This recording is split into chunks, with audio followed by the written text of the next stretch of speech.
Режисьорът Теди Москов предлага своята гледна точка към известни исторически събития. Той показва страната на лъжците по време на турско робство, социализъм, фашизъм и в наши дни. Става дума за държава, където всичко се премълчава и според режисьора премълчаното лесно може да бъде преиначено. Политик е изключителен лъжец, макар и слаб актьор. Има някои са добри актьори. Това е ситуацията в държавата. Чай да видим кой. Не Бойко плете, ни Станишев плете. В спектакъла е включена и България като държава, в която сега и през годините са се плели много плетове. Който има за цел този плет, отново да сложи граница към Европа, да не сме вътре в нея.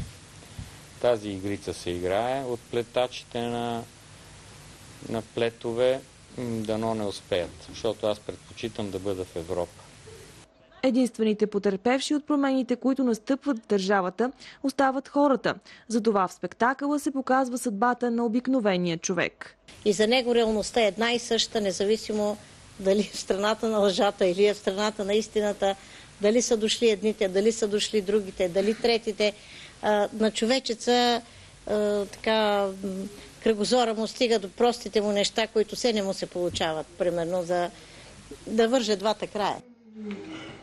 И хората разкачаха посред нощ, защото сметнаха, че вият фабрични сирени. Тъй като плачът на детето се разнасяше всяка сутрин. Точно в 7 часа фабрични... Професия лъжец ще се играе в Държавен куклен театър Варна на 10 и 11 октомври.